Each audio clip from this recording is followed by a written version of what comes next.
सो आप सभी का एक बार फिर से स्वागत है मेरे चैनल पर। आज की क्लास में हम जो टॉपिक पढ़ने वाले हैं, it is one of the most important topic for every aspirant of banking exam. Banking exam कह लीजिए या बैंकिंग की फील्ड से रिलेटेड और एग्जाम्स कह लीजिए, जैसे सेबी का एग्जाम हो गया, आरबीआई का हो गया, इंश्योरेंस कंपनीज का हो गया, अदर फाइनेंशियल इंस्टीट्यूशंस के एग्जाम्स हो गए।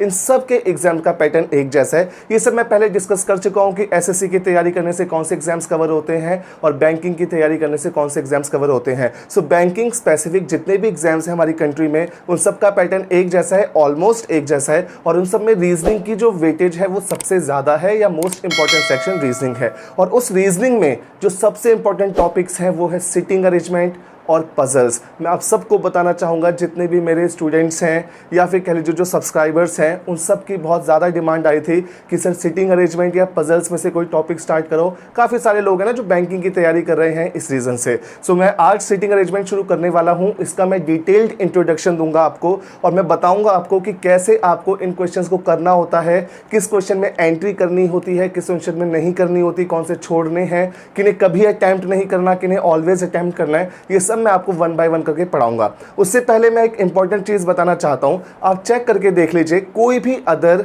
एजुकेशन का चैनल, चाहे वो बहुत बड़ा हो जिसमें सारे सब्जेक्ट्स पढ़ाए जाते हों, किसी भी चैनल पर सीक्वेंस में सॉर्टेड तरीके से चीजें नहीं पढ़ाई जा रही। आप मेरा चैनल ओपन करके देखिए एक बार, जो भी लोग फर्स्ट टाइम ये वीडियो देख रहे हैं, एक बार चैनल ओपन करके देखिए, उसे प्लेलिस्ट में जाके देखिए। मैं हर चैप्टर जो भी आपको पढ़ाता हूँ कि बिल्कुल सीक्वेंस पे प्रॉपर सॉर्टेड तरीके से पढ़ाता हूँ, बिल्कुल बेसिक से शुरू करके एंडिंग में ए से शुरू करके जेड पे खत्म करता हूं। सो मैं आप सबसे चाहता हूं कि मुझे सपोर्ट कीजिए, मेरे चैनल को सब्सक्राइब कीजिए, अपने फ्रेंड्स को, जितने भी आपके पहचान के लोग हैं, रिलेटिव्स हैं जो एग्जाम्स की तैयारी कर रहे हैं, उन सबको मेरे चैनल का लिंक फॉरवर्ड कीजिए। उन्हें बोलिए कि वो सब्सक्राइब करें और वीडियोस को देखें। मैं आपसे कोई चार्ज नहीं ले रहा, मैं आगे भी फ्यूचर में कोई चार्ज नहीं लेने वाला, ठीक है। सो इतना काम जरूर कर दीजिएगा आप लोग, इतना सपोर्ट करना तो बनता है आप लोगों का। सो जल्दी से हम शुरू करते हैं आज की class, sitting arrangement. Sitting arrangement सबसे पहले मैं बता दूं, it is different from puzzles. कुछ बुक्स आप देखेंगे वहां पे पजल्स के अंदर ही सिटिंग अरेंजमेंट के क्वेश्चंस डाल दिए जाते हैं। जो भी सिटिंग अरेंजमेंट के कॉम्प्लेक्स क्वेश्चंस है ना, उन्हें पजल करके लिख देते हैं। बट बच्चों जान लीजिए, पजल डिफरेंट है, सिटिंग अरेंजमेंट डिफरेंट है। जहां पर भी वर्ड मेंशन हो ना सिटिंग, जैसे मैंने कहा कि 8 लोग हैं, एक मीटिंग में बैठे हैं सर्कुलर टेबल के अराउंड, इसका मतलब सिटिंग अरेंजमेंट है। मैंने कहा 10 लोग हैं, 5 एक रो में है, 5 एक रो में है, फेसिंग टुवर्ड्स ईच अदर करके बैठे हैं, सिटिंग अरेंजमेंट। मैंने कहा एक स्क्वायर है, उस स्क्वायर के 4 कॉर्नर्स पे 4 लोग हैं और 4 साइड्स पे 4 लोग हैं और वो बैठे हैं टुवर्ड्स सेंटर फेस करके, अगेन सिटिंग अरेंजमेंट। पजल्स कैसे होते हैं? डिफरेंट होते हैं। जब मैं पजल्स की क्लास लूंगा तब मैं आपको बताऊंगा कौन सी वैरायटीज होती हैं। फिलहाल बस इतना जान लो, जैसे मैंने कहा 8 लोग हैं, 8 प्रोफेशन से बिलोंग करते हैं, 8 डिफरेंट सिटीज़ में रहते हैं। फिर मैंने बोल दिया कि जो डॉक्टर है वो दिल्ली में नहीं रहता, पर जो इंजीनियर है वो दिल्ली में रहता है। इस तरह का जो क्वेश्चन है पजल है। मैंने कहा 8 बॉक्सेस हैं, 8 डिफरेंट कलर के 8 बॉक्सेस हैं, उनके 8 डिफरेंट कलर्स हैं, एक दूसरे के ऊपर वो रखे गए हैं, ठीक है, अगेन पजल। मैंने कहा 8 लोग हैं, 8 फ्लोर्स की बिल्डिंग में रहते हैं, 8 प्रोफेशन से बिलोंग करते हैं, पजल। वो उसके अलावा डेट वाले क्वेश्चन होते हैं, डेट ऑफ बर्थ वाले क्वेश्चन होते हैं, ये सब पजल्स हैं। तो आपको समझ में आ गया होगा, सिटिंग अरेंजमेंट अलग है, पजल अलग है। अब देखिए, सिटिंग अरेंजमेंट ब्रॉडली 3 कैटेगरीज में डिवाइडेड है। सबसे पहले है सर्कल बेस्ड, ठीक है। सर्कल बेस्ड का सीधा सा मतलब है जितने भी लोग इन्वॉल्व होंगे वो सब सर्कल में बैठे होंगे। सर्कल की खास बात होती है कि सर्कल का कोई स्टार्ट नहीं होता, उसका कोई एंड नहीं होता। इनको करने की अप्रोच इसलिए डिफरेंट होती है इन दोनों से। हालांकि इसका भी नहीं होता स्टार्ट एंड, बट स्टिल यहाँ पे क्या होता है पता होता है, कॉर्नर्स पे कौन है लिखा होता है कई बार क्वेश्चन में कि 4 लोग कॉर्नर्स पे बैठे हैं, 4 लोग साइड्स पे बैठे हैं। कॉर्नर्स वाले ऑपोजिट टू सेंटर देख रहे हैं और साइड्स वाले टूवर्ड्स सेंटर देख रहे हैं, ठीक है। इसलिए एरोस पता चल जाते हैं कैसे कैसे डायरेक्शन देनी है। तो इसको करने का तरीका अलग होता है, रो वालों को करने का तरीका अलग होता है, सिंगल रो होते हैं, डबल रो होते हैं, इनको करने का तरीका अलग होता है। सो हम आज हमारी फर्स्ट क्लास है सिटिंग अरेंजमेंट की, इसलिए आज हम सर्कल पे फोकस करेंगे। मैं आपको सर्कल बेस्ड सिटिंग अरेंजमेंट का जल्दी से डिटेल्ड इंट्रोडक्शन देता हूं और उसके बाद मैं आपको बताऊंगा इसमें कौन सी वैरायटीज के क्वेश्चन है। और आज हम बेसिक लेवल, बिल्कुल बेसिक लेवल से मॉडरेट लेवल तक के थोड़े से क्वेश्चंस कवर करेंगे। इसके बाद जो हमारी अगली क्लास होगी सिटिंग अरेंजमेंट की, वो भी सर्कल बेस्ड होगी, बट उसमें हम मेंस लेवल के क्वेश्चंस कवर करेंगे, मॉडरेट से लेके हाई लेवल जितने भी पॉसिबल हैं। उसके बाद हम रो करेंगे, रो में फिर सिंगल रो, डबल रो और लास्ट में हम करेंगे स्क्वायर बेस्ड क्वेश्चन। तो ये हमारा पूरा फॉर्मेट रहेगा सिटिंग अरेंजमेंट का। सो शुरू कर रहे हैं हम सर्कल बेस्ड। देखिए सर्कल बेस्ड में जो सबसे पहले सबसे सिंपल फॉर्मेट का क्वेश्चन बन सकता है वो होता है, जैसे मैंने कहा टोटल 8 लोग हैं, ठीक है, 8 पर्सन्स हैं, उनके नाम लिख दिए मैंने ABCDEFGH। मैंने कहा ये 8 लोग एक सर्कल में बैठे हैं, इनका कोई प्रोफेशन वगैरह गिवन नहीं है, सिर्फ नाम गिवन है, या तो नाम ABCD में गिवन होगा या फिर लिखा होगा अमर बीरबल, इस टाइप से कुछ भी, ठीक है। मैंने कहा ये 8 लोग एक सर्कल में बैठे हैं और इन 8 के 8 का फेस टूवर्ड्स सेंटर है। तो इस केस में मैं क्या करता हूँ, ऐसे टूवर्ड्स सेंटर इक्वल डिस्टेंस पे एरोज बना लेता हूँ और फिर जो कंडीशंस दी जाती हैं उन्हें फिट करके क्वेश्चन अटेम्प्ट करते हैं। ये हो गया सबसे पहला टाइप। इसके बाद जो सेकंड टाइप है, सेकंड टाइप, इसमें क्या होगा, यही 8 लोग होंगे बट उसमें गिवन होगा सम फेसिंग टूवर्ड्स सेंटर और some facing opposite to the centre, ठीक है। यहाँ पे क्या था, जितने लोग थे वो सबके सब सेंटर में देख रहे थे। यहाँ पे भी 8 लोग हैं, उनके प्रोफेशन गिवन नहीं है, पर यहाँ पे क्या है, कुछ लोग सेंटर की तरफ देख रहे हैं, कुछ लोग आउटसाइड द सेंटर देख रहे हैं। अब यहाँ पे क्या होगा, यहाँ पे आपको ब्लैंक स्टिक्स बनानी पड़ेंगी क्योंकि यहाँ पे आपको नहीं पता किसका फेस कैसे बनना है।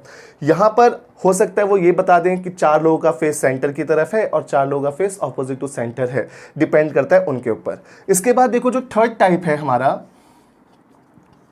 उस थर्ड टाइप में अगेन ये 8 लोग हैं, ठीक है, अगेन 8 लोग हैं। इस बार इनके 8 प्रोफेशंस गिवन हैं, ठीक है, 8 प्रोफेशंस गिवन हैं। मैंने कहा 8 लोग हैं, ABCDEFGH, belong to 8 different professions, engineer, doctor, teacher, lawyer. ये जो है ना engineer, doctor, by the way मैं भी बीटेक ही हूँ, इंजीनियर, डॉक्टर, ये सब जो है ये बने ही आई थिंक इन क्वेश्चंस में आने के लिए, ठीक है। हमेशा जब भी आप देखना इसमें इंजीनियर, डॉक्टर, लॉयर तो होते ही होते हैं। यहाँ पर मैंने कहा 8 लोग हैं, 8 डिफरेंट प्रोफेशन से बिलोंग करते हैं और ऑल फेसिंग सेंटर, ठीक है। अब ये ध्यान से जल्दी से देखो, सिर्फ 8 लोग थे और सब सेंटर की तरफ थे। 8 लोग थे, प्रोफेशन गिवन नहीं थे, पर कुछ लोग सेंटर की तरफ, कुछ लोग ऑपोजिट टू द सेंटर। यहाँ पे 8 लोग थे, 8 प्रोफेशन से बिलोंग करते थे, पर सबका फेस सेंटर की तरफ था। ये है थर्ड टाइप। इसके बाद देखो फोर्थ टाइप में अगेन ये 8 लोग होंगे, ठीक है, 8 पीपल, अगेन 8 प्रोफेशन से बिलोंग करेंगे और इस बार फिर से कुछ सेंटर की तरफ देखेंगे, सम फेसिंग सेंटर और some facing opposite to centre.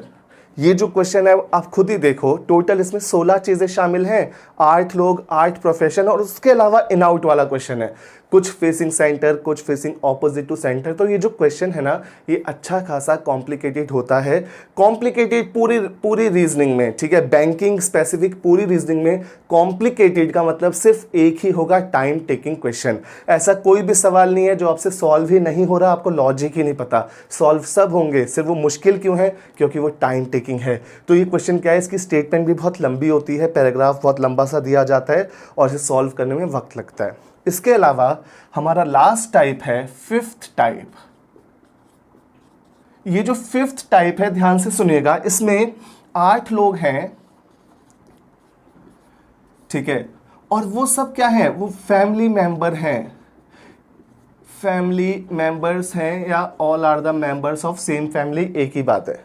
अब यहां पे कैसा है कि यहाँ पे ब्लड रिलेशन को इंक्लूड कर दिया जाता है इसमें सिटिंग अरेंजमेंट के इस क्वेश्चन में।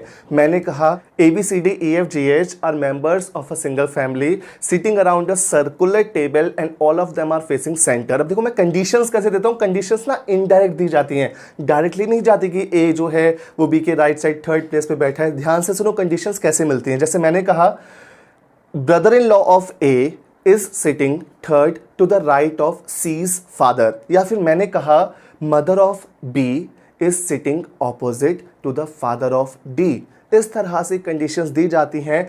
जब हम इस पे पहुंचेंगे तब इसके बारे में डिस्कस कर लेंगे। ये क्वेश्चन जनरली मैं अपने स्टूडेंट्स को सजेस्ट करता हूं कि अगर आप मेंस का एग्जाम दे रहे हैं, चाहे वो IBPS पीओ है, चाहे वो SBI पीओ है, तो इस क्वेश्चन को या तो लास्ट में करें या फिर इसे अटैम्प्ट ही ना करें। बहुत टाइम टेकिंग होता है इस रीज़न से। बाकी जितने हैं वो सब अटैम्प्ट करने होते हैं।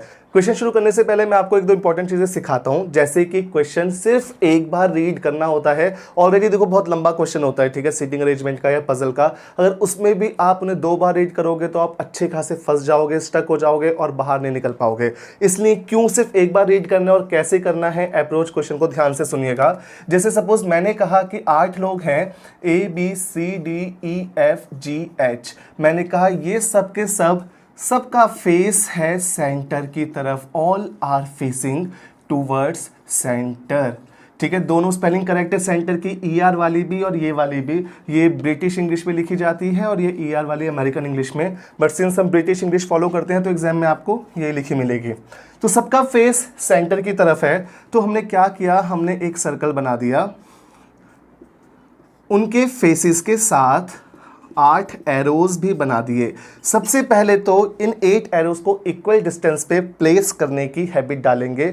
दूसरी चीज, इनके फेस बना दिए क्योंकि गिवन था सबका फेस टूवर्ड सेंटर है। अब यहाँ पे देखो क्वेश्चन में जब कंडीशन दी जाएगी तो आएगा राइट लेफ्ट, ठीक है। जब हम रो वाले क्वेश्चन करेंगे तो आएगा कि जिन लोगों का फेस, कुछ लोगों का फेस साउथ की तरफ है, कुछ का नॉर्थ की तरफ है, उनके राइट लेफ्ट। तो बेसिकली डायरेक्शन टेस्ट के भी बेसिक्स यूज होते हैं यहाँ पे।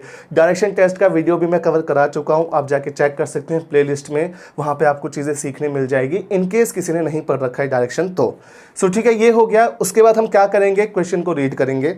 जो भी कंडीशन मेन फिगर में फिट हो सकती है उसे मेन फिगर में फिट कर लेंगे, और जो नहीं फिट हो सकती उसे सिंबॉलिक फॉर्म में ड्रॉ कर लेंगे। सिंबॉलिक फॉर्म में ड्रॉ करने से पहले फिर से देखो, अगर मान लो ये 8 लोगों में से 4 का फेस होता टूवर्ड्स सेंटर और 4 का फेस हमें बोला जाता 4 का फेस टूवर्ड्स सेंटर और 4 का फेस आउटसाइड, ठीक है, या ऑपोजिट टू सेंटर।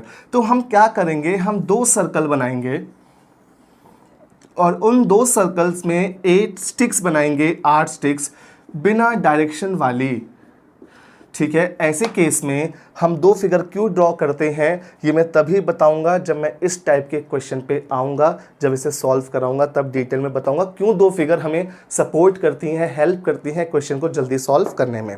अब क्या हुआ, क्वेश्चन की पहली लाइन पढ़ी, मेन फिगर में जो चीज़ इंप्लीमेंट हो सकती थी, सबसे पहली लाइन थी A is sitting second of B and B is facing towards centre.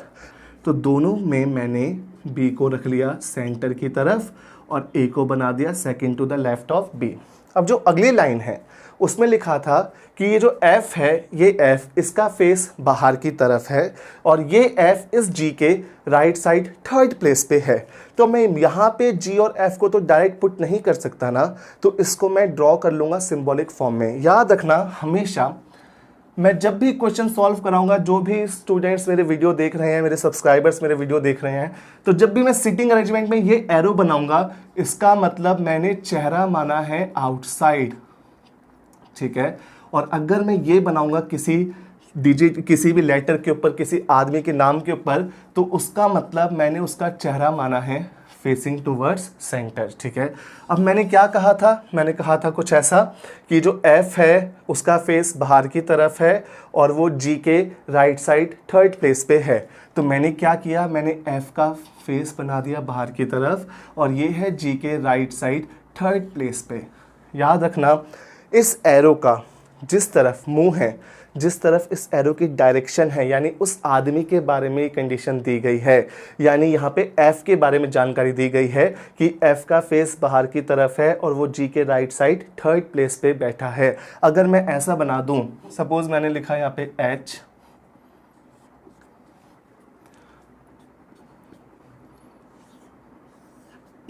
तो देखो सिंपल सा मतलब है इसका, ये एक लाइन किसके बारे में बताई गई है, H के बारे में बताई गई है कि जो H है वो C के लेफ्ट साइड, ठीक है, H C के लेफ्ट साइड। अगर H को राइट साइड बोलते तो C के राइट साइड बिठाते, H को लेफ्ट बोले तो C के लेफ्ट बिठाया।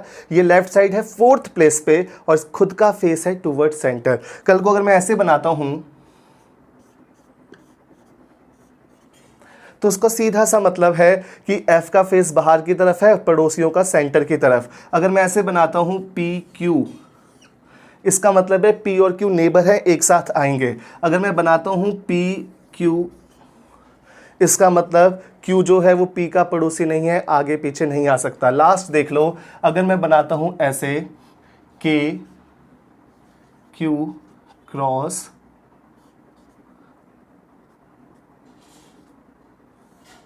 अब देखो ये वर्डिंग्स में कितनी बड़ी लाइन है, कैसी है ये लाइन, ध्यान से सुनना। K is sitting third to the right of G and he is facing towards center and he is not a neighbor of Q।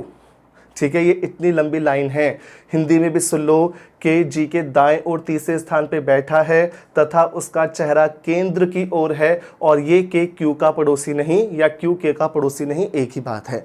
तो आप क्या करेंगे, जो भी लाइंस आपको मेन फिगर में डायरेक्ट फिट हो सकती है उसे फिट कर लेंगे, और जो नहीं हो सकती उन्हें ऐसे छोटी छोटी सिंबॉलिक फॉर्म में ड्रॉ कर लेंगे। उसके बाद कंप्यूटर स्क्रीन से नज़र हटा लेंगे, रफ शीट पे इस मेन फिगर में इन सिंबॉलिक फॉर्म को देखकर पूरी कंडीशन यहाँ पे फिट करोगे। दो ही चीज़ होंगे, या तो कंडीशन फिट नहीं होंगी, क्वेश्चन कॉम्प्लेक्स है, हो नहीं पा रहा आपसे सॉल्व, या फिर हो जाएंगे बट क्वेश्चन फिर से रीड नहीं करना। Am I clear? अब हम आगे बढ़ते हैं। सबसे पहले एक बेसिक सा क्वेश्चन करते हैं सिटिंग अरेंजमेंट का। सो ये है हमारा पहला क्वेश्चन। एक सिंपल सा क्वेश्चन है सिटिंग अरेंजमेंट का। सिंस पहला क्वेश्चन है, इस रीजन से सिंपल क्वेश्चन कराना ही बनता है। अब देखो, आपको प्रीलिम्स में पीओ के या क्लर्क के प्रीलिम्स में आपको मिलेंगे लोअर टू मॉडरेट लेवल और मेंस में मिलेगा मॉडरेट टू हाई लेवल। ठीक है, सो इस क्वेश्चन को सबसे पहले ध्यान से देखिए। बोला गया है ABCDEFGH sitting around a circle facing centre. तो हमने क्या किया, हमने एक सर्कल बनाया और सबका एरो का फेस बना दिया सेंटर की तरफ, क्योंकि गिवन है टूवर्ड सेंटर सबका फेस। उसके बाद हमने कंडीशंस पढ़ी, बिल्कुल वैसे ही करेंगे जैसे बोला था। जो कंडीशन मेन फिगर में फिट होगी ठीक है, जो नहीं हो पाएगी उसे सिंबॉलिक फॉर्म में ड्रॉ कर लेंगे। सबसे पहले कहा गया है D is second to the left of F। ये D कहाँ पर है, F के लेफ्ट साइड सेकंड प्लेस पे। तो मैंने F को बना दिया यहाँ, F के लेफ्ट साइड सेकंड प्लेस पे है D। फिर बोला है and third to the right of H। ये जो D है इसके बारे में दो लाइन बोली है, D second to the left of F, और यही D कहाँ पर है, third to the right of H। अगर ये D है तो H की पोजीशन यहाँ आएगी, H से right side third place, F से लेफ्ट साइड सेकंड प्लेस। हो गई पहली लाइन। फिर बोला गया है A is second to the right of F। हमारे पास F गिवन है, A is second to the right of F, F के राइट साइड सेकंड प्लेस पे है A, ये हमने ड्रॉ कर दिया। फिर बोला है इमीडिएट नेबर ऑफ H। ये जो A है ये ऑलरेडी H का इमीडिएट नेबर बन गया, ये लाइन नहीं भी लिखते तो भी चलता। फिर कहा था C is second to the right of B and F is third to the right of B। C के बारे में बोला है, C कहाँ पर है, B के राइट साइड सेकंड प्लेस पे। अब ये जो C है वो B के राइट साइड सेकंड प्लेस पे है, और जो F है, F गिवन है यहाँ पे, ये F कहाँ पर है, third to the right of B। ये F यहाँ पर है तो इसके राइट साइड है थर्ड प्लेस पे, और इसके लेफ्ट साइड है थर्ड प्लेस पे। तो मुझे कहाँ रखना है, राइट साइड, तो ये बन गया B के राइट साइड थर्ड प्लेस पे F। C के लिए क्या कहा था, C second to the right of B के राइट साइड सेकंड प्लेस पे कौन है, C है। लास्ट में मुझसे कहा गया G is not the neighbour of F। G F का पड़ोसी नहीं है, तो G होगा, सिंपल सी बात है। यहाँ पे बचा हुआ इंसान इन आठों में से वो आ जाएगा। यहाँ पे कौन बच गया, ABCDE। ठीक है, ये थोड़ा सा ज़्यादा ही सिंपल क्वेश्चन हो गया, बट ठीक है, पहला क्वेश्चन है तो ऐसे ही कराना है, बिल्कुल बेसिक से शुरू करना है मुझे हर चीज़, इस रीज़न से। ठीक है, कभी भी इस क्वेश्चन को देखो ध्यान से, यहाँ पर आपको कुछ भी सिंबॉलिकली ड्रॉ नहीं करना पड़ा। उसका सिंपल सा रीज़न ये था कि जो कंडीशंस थी वो आपस में लिंक होती गई और मेन फिगर में ही सब कुछ इंप्लीमेंट हो गया। सो एक और क्वेश्चन करते हैं हम। सो देखिए, ये है हमारा अगला क्वेश्चन। ये क्वेश्चन पिछले वाले क्वेश्चन से तो अपर लेवल का है। इस लेवल के क्वेश्चंस आपको मिल सकते हैं क्लर्क के एग्जाम में, इवन आपको पीओ के प्रीलिम्स में भी मिल सकते हैं ऐसे क्वेश्चन 3 to 4 मार्क्स के लिए। देखिए, सबसे पहले सेम है, ABCD 8 लोग हैं, सेंटर की तरफ सर्कल में बैठे हैं फेस करके। ठीक है, देखो तो ये बना दिया मैंने एक सर्कल, फटाफट से मैंने 8 एरोज बना दिए जिनका फेस रखा मैंने टूवर्ड सेंटर और बिठाया इक्वल डिस्टेंस पे। कंडीशंस पढ़ूंगा फिर से वैसे ही, जो भी कंडीशन यहाँ फिट होगी ठीक है, जो नहीं फिट होगी उसे मैं ड्रॉ कर लूंगा सिंबॉलिक फॉर्म में। सबसे पहले लाइन है D। ये जो D है is the neighbour of A but not H। ये डी पड़ोसी है ए का बट एच का पड़ोसी नहीं। यहां से शुरुआत मत करो क्वेश्चन की, क्योंकि कोई भी फिक्स कंडीशन नहीं है। आगे से शुरुआत करेंगे, देखेंगे। इसको मैं ड्रॉ कर लेता हूं। मुझसे बोला गया डी जो है वो ए का पड़ोसी है पर एच का नहीं, तो मैंने क्या किया, डी जो है वो ए का पड़ोसी है पर ये डी एच का पड़ोसी नहीं है। ठीक है, ये हो गई मेरे पास पहली कंडीशन। उसके बाद अगली लाइन देखो, B is the neighbour of F and fourth to the left of D।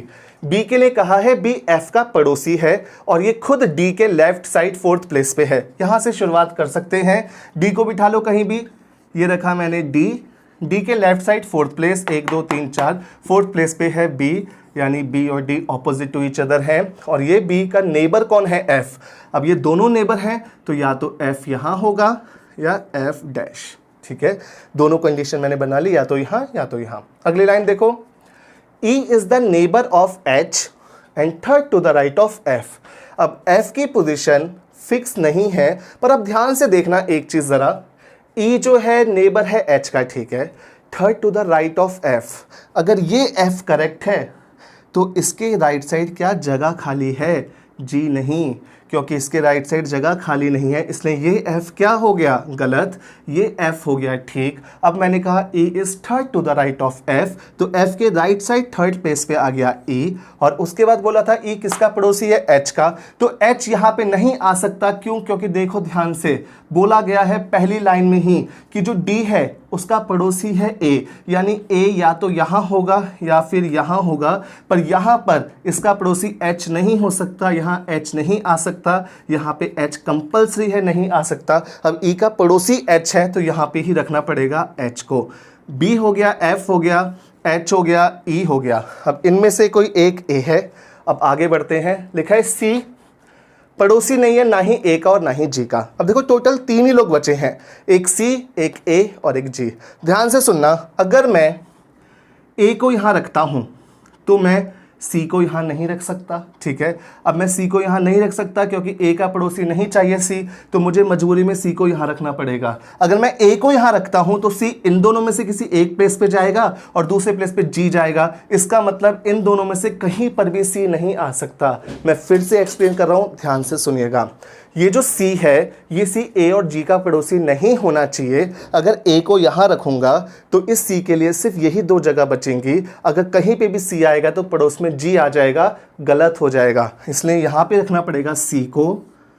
अब यहाँ पे C है तो ये हो गया A करेक्ट, और उसके बाद G बचा यहाँ पे। ठीक है, तो हमारा फाइनल क्या है, हमारी फाइनल फिगर है, ये मिट गया।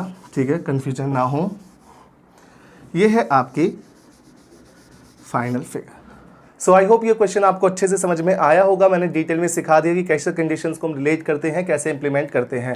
सो आज की क्लास में हम इतना ही पढ़ते हैं। मैं नहीं चाहता एक ही वीडियो में बहुत ज़्यादा हौच पौच हो जाए। मैंने आज आपको डिटेल्स बता दी, इंट्रोडक्शन बता दिया कैसा होता है, सर्कल्स में कितनी वैरायटीज़ की प्रॉब्लम होती है, सिंबॉलिक फॉर्म में कैसे रिप्रेजेंट करते हैं, और बेसिक लेवल के हमने 2 क्वेश्चन भी कर लिए। नेक्स्ट क्लास में जब भी हम सिटिंग अरेंजमेंट पढ़ेंगे उसमें हम सर्कल ही कंटिन्यू करेंगे, पर सर्कल के हम मॉडरेट टू हाई लेवल के क्वेश्चन करेंगे। मैं पहला क्वेश्चन ही इन आउट वाला शुरू करूंगा नेक्स्ट सिटिंग अरेंजमेंट की क्लास में। सो आज के लिए सिर्फ इतना ही, मिलते हैं बहुत जल्दी आपसे अगली क्लास में। Thank you very much.